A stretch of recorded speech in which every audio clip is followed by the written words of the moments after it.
For decades now, Star Wars has been so much more than just a series of movies.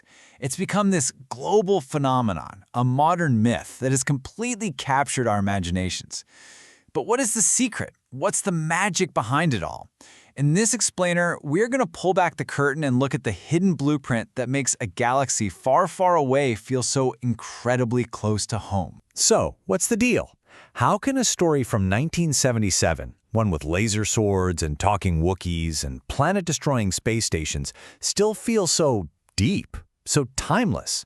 Well, the answer isn't in the groundbreaking special effects. It's actually hidden in a psychological blueprint that taps into something ancient within all of us. And the first major clue comes from the creator himself.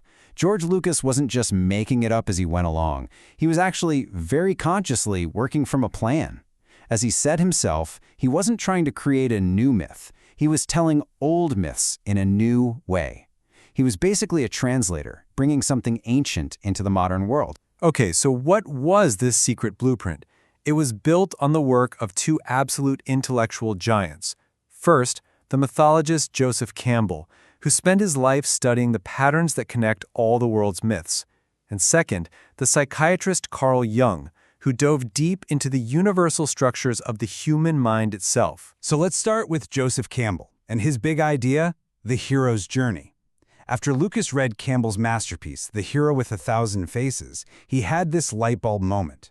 He realized his story was already hitting these classic story beats, so he went back and intentionally structured his script to follow this universal pattern. And this journey, it's the engine that drives the whole of Star Wars. Now, the second piece of the puzzle comes from Carl Jung.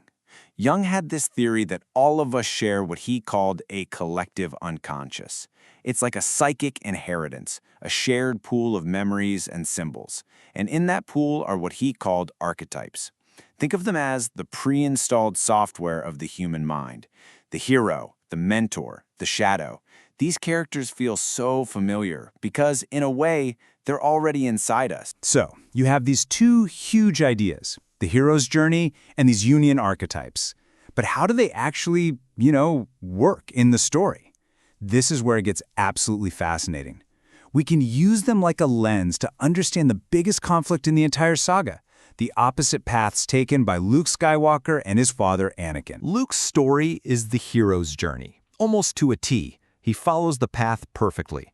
There's the call to leave his boring life behind, right? Then the road of trials, training with Yoda on Dagobah, and then the final massive test, confronting his own father. But here's the key. The ultimate boon, the great prize he brings back, isn't just blowing up the Death Star. It's something way more important, the redemption of his father's soul. But to really get why Luke succeeds, we have to talk about one of Jung's most critical archetypes, the shadow. The shadow is essentially our personal dark side. It's all the stuff we don't like about ourselves, our fear, our anger, our pride, our potential for doing bad things. And Jung said you can't just pretend it's not there. To become a whole, healthy person, you have to face it and integrate it. And this is where you see the two paths just completely split. Think about the cave on Dagobah. Luke confronts a vision of Darth Vader, slices off his head, and what does he see under the mask? His own face. It's a perfect metaphor for recognizing his own potential for darkness.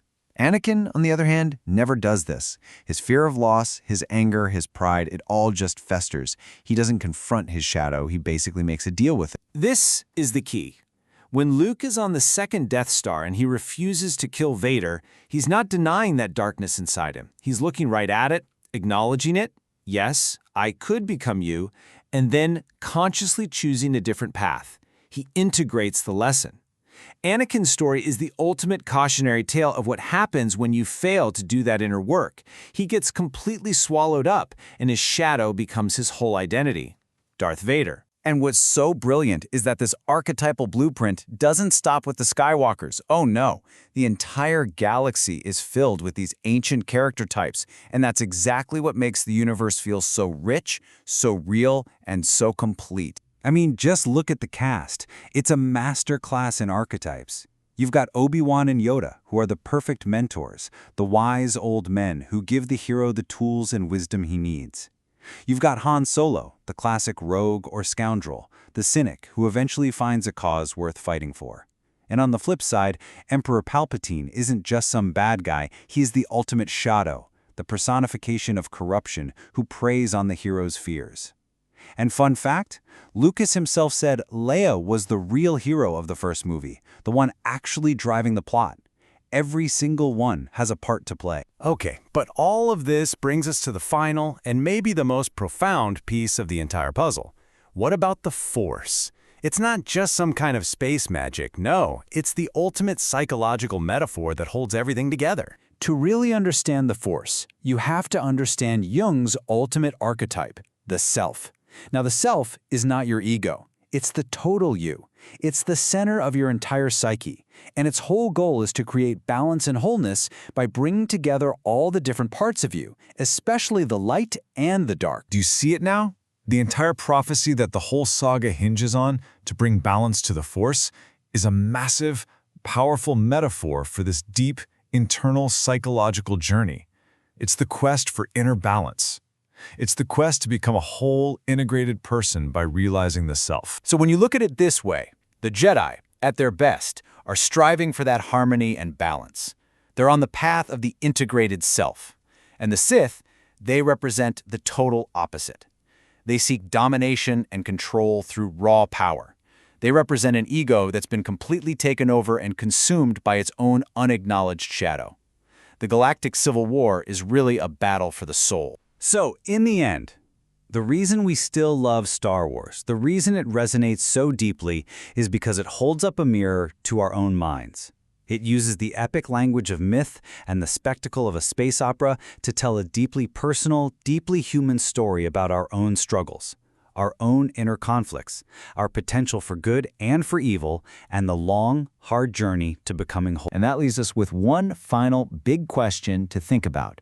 If George Lucas was successful in creating a modern myth for his generation, what are the stories being told today that are doing the same thing?